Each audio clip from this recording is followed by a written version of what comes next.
निवडणुकीत आमच्या महायुतीच्या सरकारच्या पाठीशी म्हणजेच आमच्या उमेदवारांच्या पाठीशी भक्कमपणे आणि विश्वासाने उभे राहिल्या आम्हाला खूप मोठा पाठिंबा मिळाला।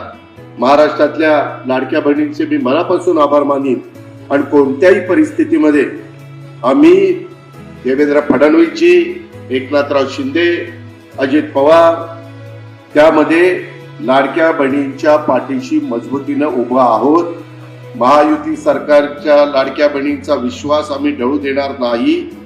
माझ्या लाडक्या बहिणींना सांगतो, महाराष्ट्रातल्या माझ्या माता भगिनींना, माझ्या मुलींना सांगतो की आर्थिक दृष्ट्या आत्मनिर्भर व्हाव्यात यासाठी राज्य सरकारने लाडकी बहिणी योजना सुरू केली आणि या योजनेच्या माध्यमातून राज्यातल्या लाडक्या बहिणींना महिन्याला 1,500 रुपये सन्मान निधी तो दिला जातो।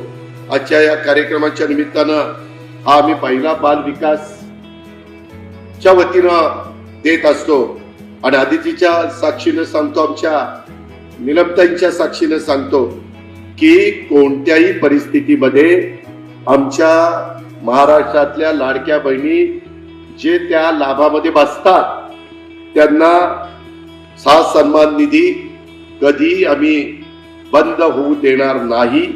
तो यापुढे देखील सुरूच राहील।